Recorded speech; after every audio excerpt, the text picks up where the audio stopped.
All right, so I have 4 days in a row again. This is yesterday's footage that I'm uploading today. I didn't have any time to record the audio, but yesterday was leg day, and I was doing the low bar squat, which I've always known a little bit about, but I haven't really been able to do. Not that I haven't been able to, but I've always been used to the high bar squat. That's what I learned when I did football in high school. And it's what I've always been the most comfortable with. Whenever I tried doing low bar squatting, I always felt a little bit uncomfortable sitting on like the spine of my scapula. And when I was doing this, even the 95 pounds here, it was definitely uncomfortable. It didn't like hurt, but it definitely made me very uncomfortable doing the low bar squat. Of course, the rest of it, the hip flexion and extension was okay, but just having the bar sit on my scapula, you can even see like I'm like shrugging my shoulders because it was painful. So I'm trying to get used to it. I basically just have to continuously put that weight on the spine of my scapula and just get it ready. A lot like how like Muay Thai fighters, they kick a bamboo stick for a while and eventually it stops hurting because their shins just get stronger. I'm pretty sure that's the same exact thing. My scapula is not used to ever having like that weight on it. And it's not the same as like, well, first of all, you have your trap muscle. When you're doing a high bar squat, there's like muscle right there, the trap. Very thick muscle too, so it doesn't really hurt. But those low bar squats, it's like sitting right on top of the spine of the scapula, which is pretty exposed. And also the angle, like holding it, it's also pretty uncomfortable. But I heard low bar squat, first of all, is easier because the bar travels less. And also you're able to recruit more of the like glute muscles, which makes it a little bit easier. There's less quad movement.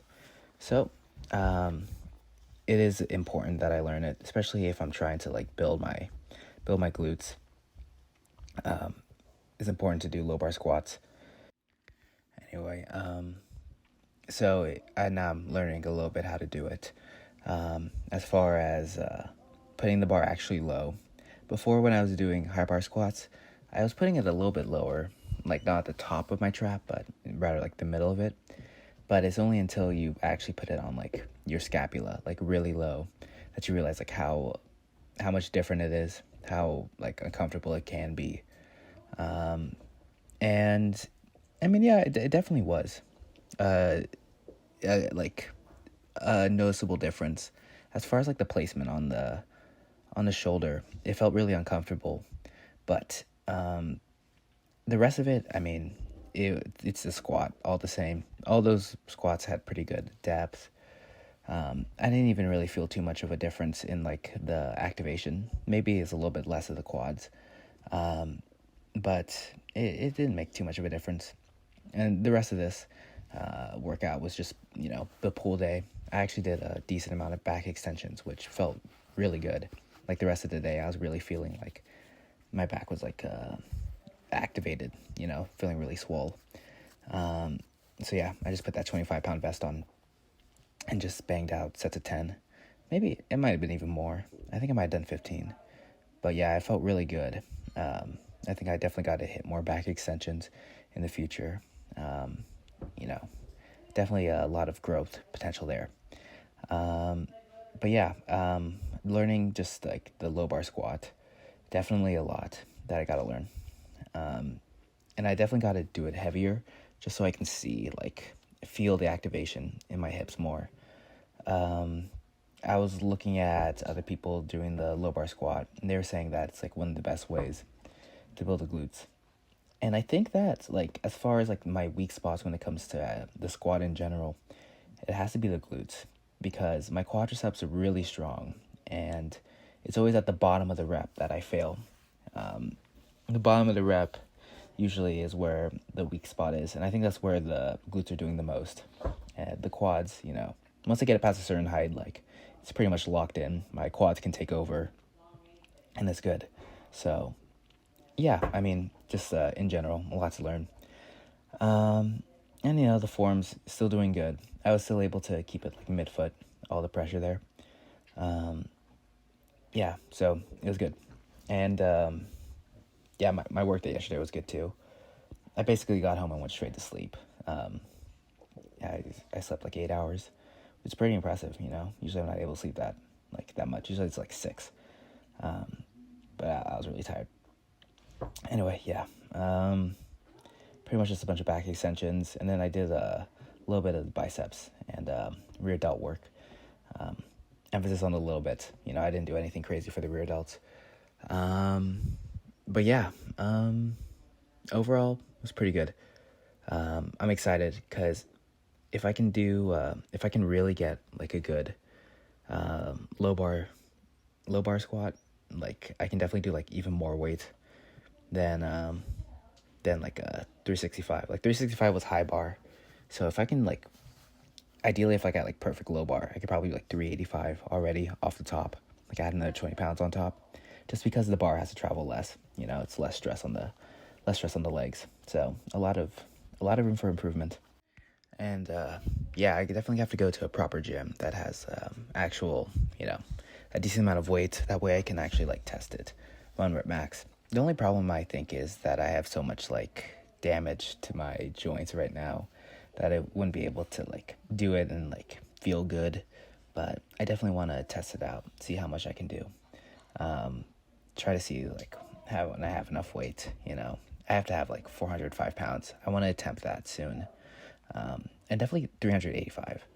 But I should probably just try 365 for 2 and see how that goes. And that'll probably be a bigger benchmark than, doing like 405 or something like that. But still, I think when it comes to the deadlift, I have to like try that much.